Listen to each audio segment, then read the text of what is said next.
After spending some time at the ocean this weekend, right over the border in Massachusetts, unfortunately. No, it's actually nice here in Salisbury, but I wanted to discuss a letter that I sent to some legislators, and I'm hoping that you will help me reach even more legislators in New Hampshire. Because, as you know, we have 400, so you can call your local rep up and they'll answer. It's just how it is. I was a rep, Northfield Franklin. I know how it is. You can get through if you want to get through, and I need your help. We can reinstitute the grand jury. Now, we know the grand jury nowadays as, the prosecutor brings an indictment and then they decide yes or no to go forward with it. But the county grand jury has a lot more power. And I learned about it in this book, The People's Panel. This was originally written in 1963, and this is a reprint. It's amazing. So let me read this article, and this is the whole reason I'm bringing this to you now, is because I need you to reach out to your reps to say to them, let's do this at the county level, because all state reps in New Hampshire are part of their county delegation. They are the county government, and they can put pressure on the county sheriff and the county attorney general to do their jobs, which is to enable the grand jury to investigate politicians, corporations, and a whole bunch of other characters that are doing some misdeeds these days. So let me read the article real fast, and I need you to forward this to your local representatives and ask them, do you support a special grand jury, or allowing the current grand jury to actually investigate real topics, not just what the prosecutor gives them a little bit here and there of. Okay, here it goes. Time for a thorough accounting, time for a special grand jury. A letter to fellow legislators. It took me just one term in the state legislature to realize the futility of believing effective oversight of state actors could be exercised from that body. The truth of the matter is, individual legislators and entire investigatory committees are unable to even solicit testimony under oath from willing participants. Ask former Representative Leah Cushman of Weare. She's a good woman. She was removed from her position as chair of investigatory committee after swearing in witnesses despite it being lawful in the RSAs, the laws of New Hampshire, to do so. Why this matters is that without testimony under oath, there's little point in conducting hearings in the first place. If one can go in and tell lie after lie with no repercussions, then the whole proceeding is little more than a theatrical performance. There is a solution: the grand inquest, or as we've come to know them, the grand jury. I will spare you the historical development of these august bodies from England and skip right to the part that matters most for our current predicament.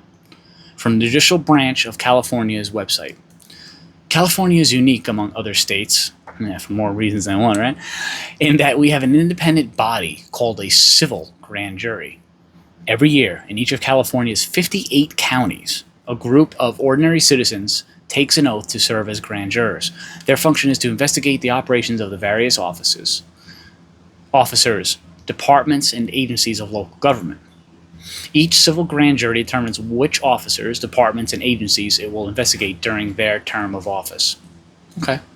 It is important to understand how grand juries work. On the New Hampshire Judicial Branch website, they state the grand jury shall consist of no fewer than 12, nor more than 23 members.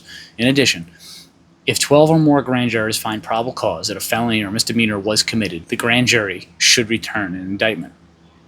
Yet there's a whole other side to the grand jury that I'm only learning about now from the excellent book, The People's Panel, The Grand Jury in the United States, 1634 to 1941 by Richard D. Younger, published in 1963. They are the number one choice for eliminating political corruption.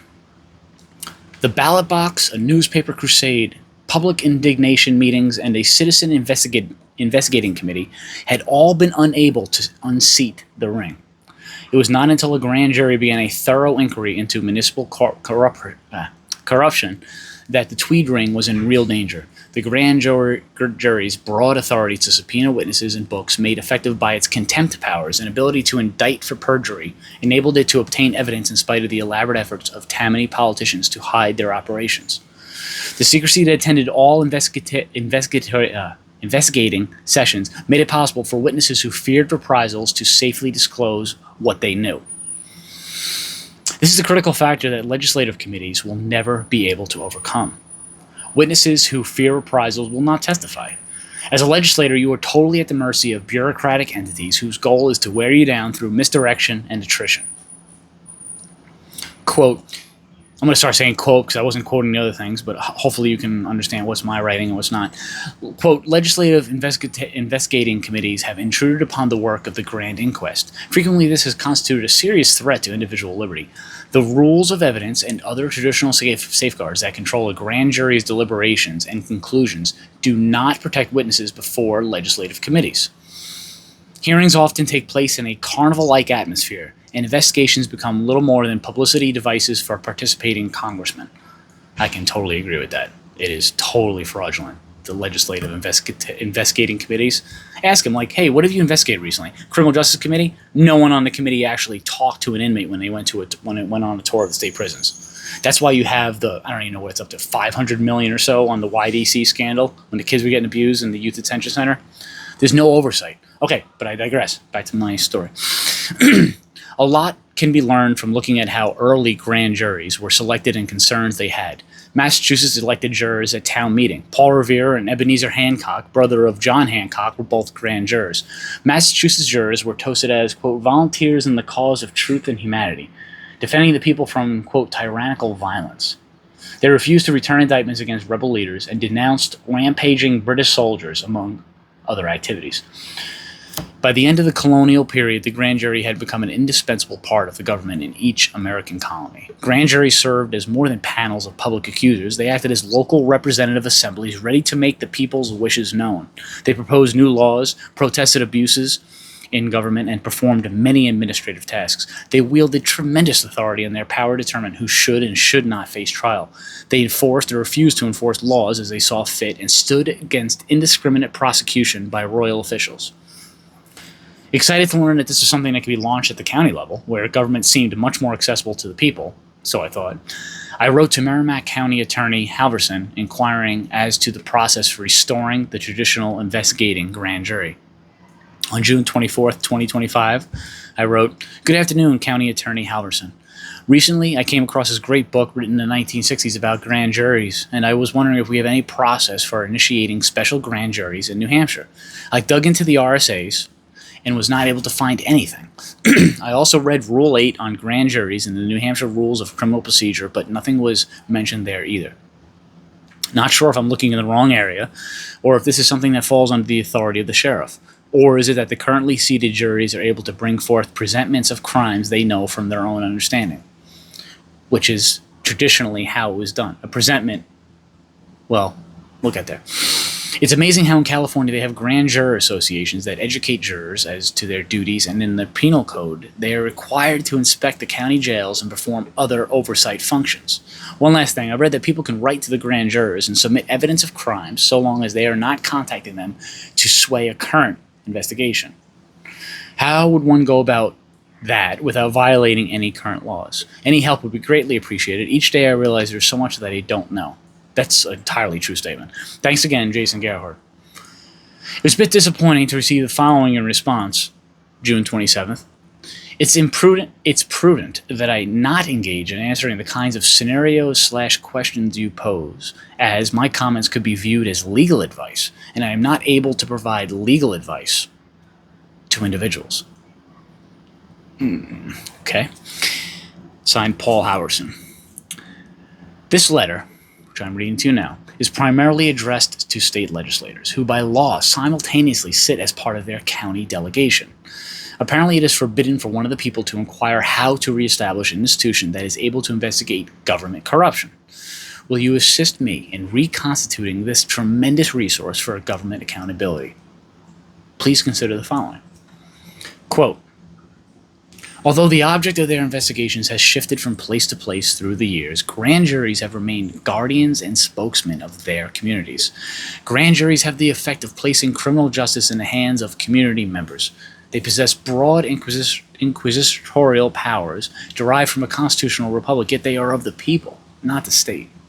By constantly changing personnel, it prevents small groups from gaining a vested interest in law enforcement and gives all persons an opportunity to participate in their constitutional republic. The grand jury enables the American people to act for themselves rather than do an official act. It is the one institution that combines the necessary measure disinterestedness with sufficient authority to effectively investigate malfeasance and corruption in public office. Today, as in the past, it is the one body that can effectively handle the complaints of individual citizens, whether the grievances are against their fellow citizens or the government. The most significant aspects of the grand jury are its control by a constitutional republic and its local character. Government power has replaced other threats to liberty in the United States to a large extent. The increasing centralization of governmental authority and the growth of a huge bureaucracy in no way responsible to the people have made it vitally necessary to preserve the grand jury. In the past, citizen panels proved an effective instrument of protest against centralized authority. They remain potentially the strongest weapon against big government and the threat of statism. End quote. All 10 counties in New Hampshire need a thorough accounting of what's happening in their names. Bureaucrats watching other bureaucrats has only led to increasing payouts from the public treasury to settle court cases. It's time we put we the people back in charge. Government does a terrible job of regulating itself. The current grand jury instructional video put out by the New Hampshire Judicial Branch is 13 minutes long and does not mention once the authority of that body to investigate corruption and oversee the workings of government. That can change with your support and your county delegation for the restoration of this important function. God bless. Jason Gerhard, former Rep. Northfield Franklin, candidate for Merrimack County Sheriff. And I want to add about that video. The thing is from like 1980, and it's crazy. You got to look at it. I should put a clip in that, and I'm going to add a clip because there's one guy in the video that you don't want sitting on your grand jury. Go, this guy is like got this. I mean, it's crazier than it's nuts. But yeah, if you want to actually do something that can move the ball forward, we need to utilize the systems that are already in place to stop the corruption that's been happening. And the grand jury is one of those systems. It exists. It just needs to be revitalized, and the participants need to know of their rights and duties of sitting on that board. And in California, they have grand jury associations. So I've seen multiple counties, but on their websites, they'll talk about the history of it and what they're required by law out there to do, including inspect the county jails. But there's no reason we can't do that in New Hampshire. We have 10 counties. We can have 10 grand jury associations for each county, and these could educate grand jurors. They can provide this book. I mean, this is amazing.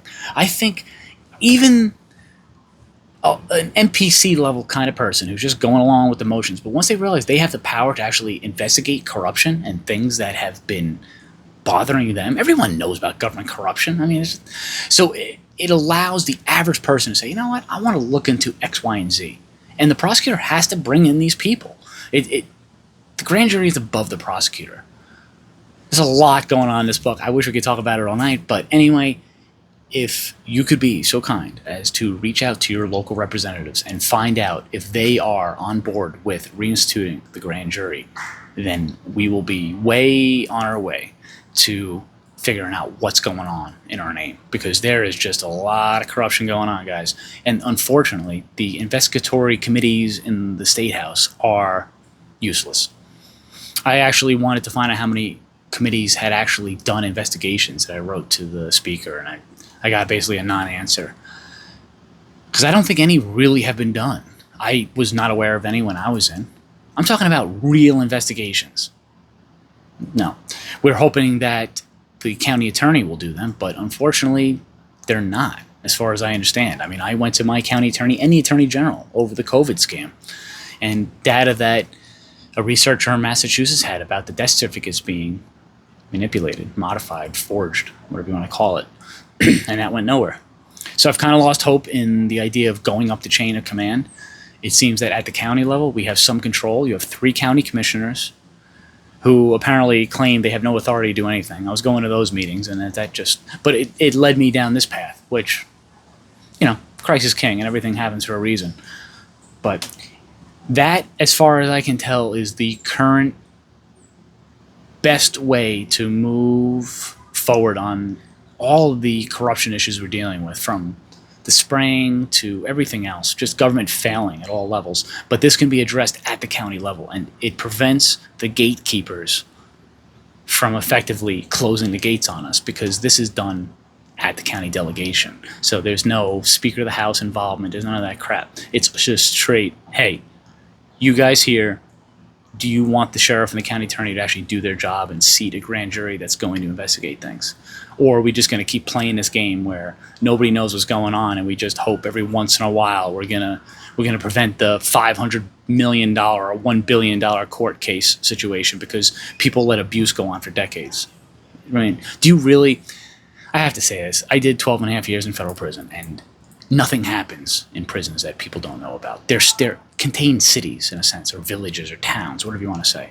So the idea that all this stuff was going on and no one knew about it, I'm not buying it. And that's where a grand jury that's actually doing their job comes into play, because they'll, A, can take reports from people, complaints, but B, they can go in there and start asking questions. And I, as a state rep, wasn't even able to get into the county jail on a true investigatory mission, or the state prison. You get put on these fugazi tours, and it's just a waste of time. So anyway, that's where I'm at with this, and hopefully we can get some state reps on board, because this is important. And something else to think about. It's getting kind of long here, but this is important. Because the sheriffs in New Hampshire have statewide jurisdiction, if one county was to have one sheriff who seated a legitimate grand jury, they could, in theory, seat a grand jury in every other county because they have jurisdiction in those counties. So it allows for a small number to exercise a great deal of authority.